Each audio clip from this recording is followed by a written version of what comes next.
সনাতন ধর্মাবলম্বীরা কি ভোট দিতে যাবেন? ভোট দিতে গেলে তারা কাকে ভোট দেবেন, বা উল্টো কাকে ভোট তাদের দেয়া উচিত হবে না, সেই আলাপটা করা দরকার। জামায়াতে ইসলামী সম্প্রতি একজন হিন্দু প্রার্থীকে তাদের মনোনয়ন দিয়ে খুবই হিন্দু বান্ধব পার্টি হিসাবে নিজেকে জাহির করতে চাইছে। সেটা কি হিন্দু সম্প্রদায়ের মানুষের সাথে কানেক্ট করছে, বা কানেক্ট করা উচিত?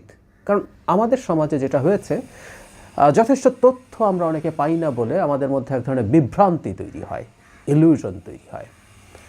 আমরা যদি এভাবে বলি, গোটা অমুসলিম সম্প্রদায়, বাংলাদেশে যত অমুসলিম আছেন, হিন্দু, বৌদ্ধ, খ্রিস্টান, যারা যারা আছেন, প্রত্যেককে জামায়াত আদতে দ্বিতীয় শ্রেণীর নাগরিক মনে করে, কিংবা নাগরিকই মনে করে না। সো ওই রকম একটা অবস্থান যে দলের, সেই দল কিভাবে হিন্দু ধর্মের মানুষের ভোট চাইতে পারে, বা হিন্দু ধর্মের মানুষের কি উচিত হবে জামায়াতকে ভোট দিতে যাওয়া? এটা খুবই গুরুতর নীতিগত প্রশ্ন। আমি দীর্ঘদিন এই আলাপ করছি, এবং একটা সময় আমি এই ব্যাপারটায় আসবো, কিভাবে হিন্দু ধর্মের মানুষকে বা হিন্দুদেরকে জামায়াতে ইসলামী জাস্ট দ্বিতীয় শ্রেণীর নাগরিক হিসাবে দেখে, বা আদৌ নাগরিক হিসাবে দেখে না, সেই জায়গায়। কিন্তু তার আগে একটা প্রশ্ন একটু করে রাখি, খুবই ইন্টারেস্টিং। জামায়াতে ইসলামীতে একজন হিন্দু আমির থাকতে পারেন কিনা, এরকম একটা প্রশ্ন আমি টক শোতে বা ব্যক্তিগতভাবে যখন করেছি, আমার এখানে মন্তব্য আসে, এবং এই মন্তব্যটা একজন প্রবাসী ইনফ্লুয়েন্সারের বক্তব্য থেকে লোকজন নিয়ে আমাকে জবাব দেন। এমনকি একটা টক শোতে একজন টকার আমাকে এই যুক্তি দিচ্ছেন, যুক্তিটা এই পাল্টা যুক্তি, জিয়া পরিবারের বাইরে কি কেউ কখনো বিএনপির প্রধান হতে পারেন? কি যে হাস্যকর কথা! এগুলোকে আমরা যুক্তি মনে করি। আমাদের এই সোসাইটির রেশনাল সেন্স এই জায়গায় চলে গেছে। এটা আমি খুবই হতাশ, সত্যিই খুব হতাশ। জামাতের একজন হিন্দু আমির না হওয়ার সাথে এটাকে তুলনা করা হচ্ছে।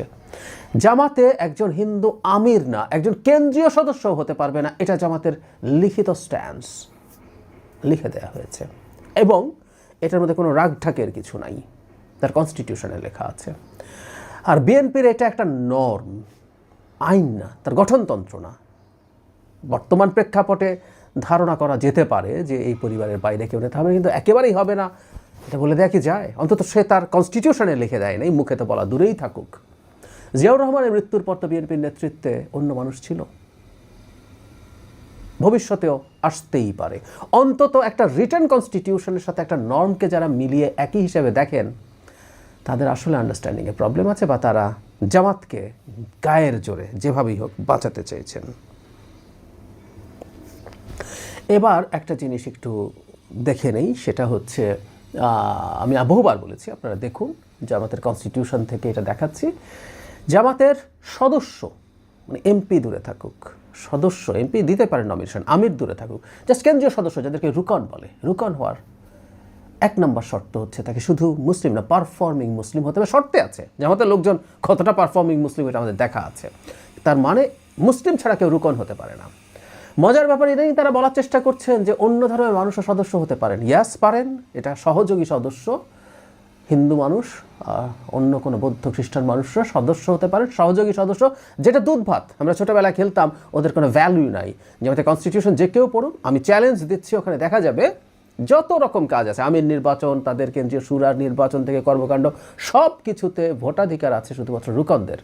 সহযোগী সদস্যতে কোনো ভোটার নয়। যে বলছিলাম, ওনারা দুধ ভাত, ওনারা এখন হিন্দুদেরকেও সদস্য করছেন, এই মোনাফেকিটা করার জন্য এটা করছেন। এটা মোনাফেকি, এবং এই মোনাফেকি খুবই অবিশ্বাস্যভাবে একদিন একটা টক শোতে যারা মতিউর রহমান নিজামীর সন্তান, যিনি পাবনায় নির্বাচন করছেন, আমার সাথে বসে বলছেন দুটো সদস্য নাকি একই।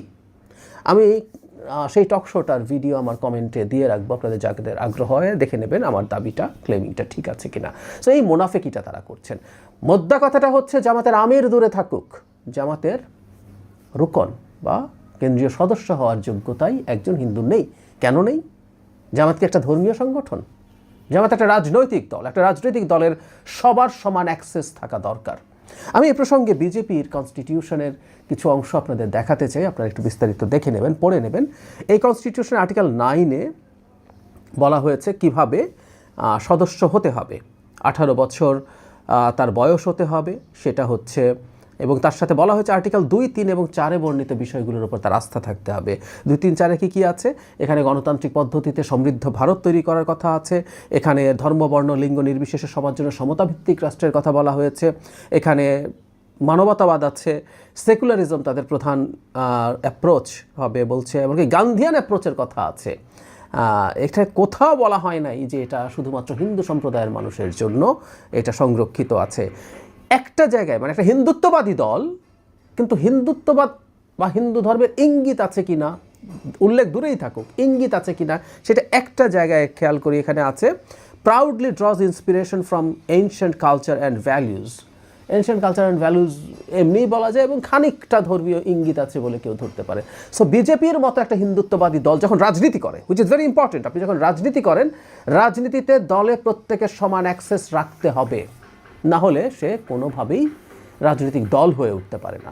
ইভেন জামায়াতে ইসলামের এই কনস্টিটিউশন, এই ধারা, রুকনের এই ধারা বা এরকম আরও বেশ কিছু কারণে আমির হওয়ার শর্ত, আমিরের কার্যাবলী, শপথ ইত্যাদি ইত্যাদি বাংলাদেশের কনস্টিটিউশনের সাথে ম্যাচ করেন, আর্টিকেল 28-এর সাথে সরাসরি সাংঘর্ষিক। আমি প্রশ্ন করছি যে আমাদের আদৌ রাজনীতি করার অধিকার আছে কিনা একটা গণতান্ত্রিক বাংলাদেশে? মুখে কি বলছে সেটাই শোনা। ফলে যে আলাপটায় আসছিলাম যে হিন্দু সম্প্রদায়ের মানুষ, যাদেরকে জামাতে ইসলামী আদৌ মানুষ মনে করে কিনা সেই প্রশ্ন আসলে আছে, সেই মানুষদের কি জামাতে ভোট দেওয়ার কথা? একজন হিন্দু সম্প্রদায়ের মানুষকে তারা ক্যান্ডিডেট দিয়েছেন, তাতেই ভুলে গিয়ে তারা দলে দলে ভোট দিয়ে দেবেন? আমার মনে হয় না। ট্রেডিশনালি হিন্দু সম্প্রদায়ের মানুষ আওয়ামী লীগকে ভোট দেওয়ার প্রবণতা আছে, মোটা দাগে, ব্যতিক্রম তো আছেই, মোটা দাগে সেই প্রবণতা আছে। সেই প্রবণতায় তারা জামাতের বিরুদ্ধে ভোট দিতে পারেন, কিন্তু তাদের ক্ষেত্রে আরও একটা ফ্যাক্টর বেশি। আওয়ামী লীগের জন্য যদি বলি, তারা মুক্তিযুদ্ধের ইস্যু, বাংলাদেশের ধর্মনিরপেক্ষতার ইস্যু, ধর্মনিরপেক্ষতা মানে ওই সেকুলারিজম ওই অর্থে বলছি না, যে প্রত্যেকটা মানুষকে সমান মনে করা। যেই দলের কনস্টিটিউশন বলে দিচ্ছে হিন্দুরা মানুষ না বা নিচু স্তরের মানুষ, হ্যাঁ, নাহলে ওনারা এখানে করতেন কেন? আবারও বলছি, জামায়াতে ইসলামী যদি ধর্মীয় সংগঠন হতো, ধর্মীয় সংগঠন হলে কখনো কখনো সমতার এই নিয়ম লাগে না। মসজিদের ইমাম হওয়ার জন্য আমি মুসলিম চেয়ে বিজ্ঞাপন দেবো, এটা ঠিক আছে, কারণ এটা ধর্মীয় কাজ। জামাত ধর্মীয় কাজ করছে না, জামাত একটা রাজনৈতিক দল। সেই রাজনৈতিক দলে কারো জন্য কোনো বার তৈরি করা কোনোভাবেই উচিত না। তো সেটা তাদের মাথায় থাকবে, আমি মনে করি থাকা উচিত। সেই সব জিনিস বিবেচনায় নিয়ে আদার ফ্যাক্টরস, বিএনপির বিরুদ্ধে যেসব বিষয় তারা সামনে আনছেন, সেইগুলোকে সামনে, এই নীতিগত বিষয়, মূলগত বিষয়টাই অনেক প্রধান হয়ে যায়।